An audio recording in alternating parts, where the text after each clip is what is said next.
മനുഷ്യക്കടത്തും മതപരിവർത്തനവും ആരോപിച്ചാണ് ഛത്തീസ്ഗഡിൽ മലയാളി കന്യാസ്ത്രീകളായ സിസ്റ്റർ പ്രീതി മേരിയെയും sister Vandana ഫ്രാൻസിനെയും arrest ചെയ്തത്. കേസിൽ സിസ്റ്റർ പ്രീതി 1-ാം പ്രതിയും സിസ്റ്റർ വന്ദന 2-ാം പ്രതിയുമാണ്. ഉണ്ടായത് വലിയ നീതി നിഷേധമെന്നാണ് കന്യാസ്ത്രീമാരുടെ കുടുംബം ആരോപിക്കുന്നത്.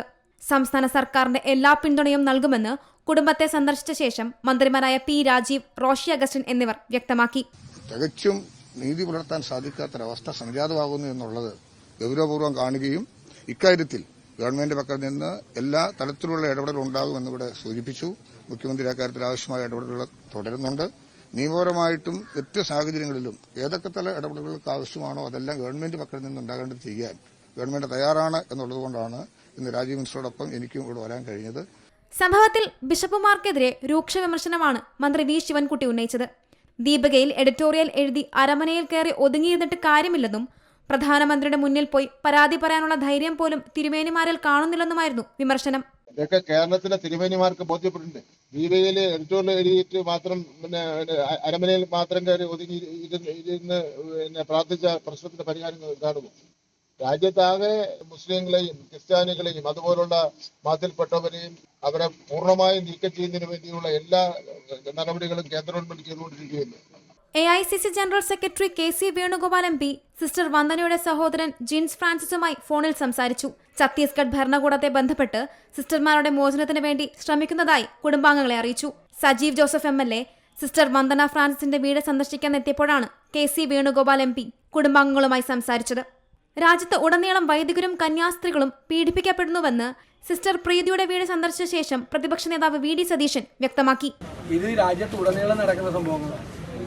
നിരന്തരം വൈദികരും കന്യാസ്ത്രീമാരും പീഡിപ്പിക്കപ്പെടുകയാണ് രാജ്യത്തുടനീളം. പ്രത്യേകിച്ച് BJP ഭരിക്കുന്ന സംസ്ഥാനങ്ങളിലെല്ലാം ഇത് ആവർത്തിക്കപ്പെടുകയാണ്.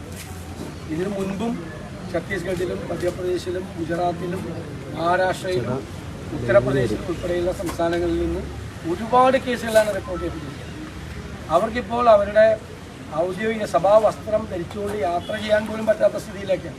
കന്യാസ്ത്രീകളെ അറസ്റ്റ് ചെയ്ത നടപടിയിലെ ഇരട്ടത്താപ്പ് ജനങ്ങൾ കൃത്യമായി തിരിച്ചറിയുമെന്ന് ലത്തീൻ സഭാ വികാരി ജനറൽ ഫാദർ യുജീൻ പെരേര പറഞ്ഞു. കുറ്റകൃത്യങ്ങൾ നിർവീര്യമാക്കുന്നതോടൊപ്പം മിഷണറികൾക്ക് സ്വൈര്യമായി പ്രവർത്തിക്കാനുള്ള സൗകര്യം ഒരുക്കണമെന്നും അദ്ദേഹം കൂട്ടിച്ചേർത്തു. ഇന്നലെ 2 സന്യാസിനിമാരെ പോലീസ് സാന്നിധ്യത്തിലാണ് അവരെ പിടിച്ചത്. പക്ഷേ അവരെ പോലീസ് ചോദ്യം ചെയ്യുന്നതിന് പകരം അവിടെ ഒരു ആൾക്കൂട്ട വിചാരണയാണ് നടന്നത്. അത് വളരെ ക്രൂരമാണ്.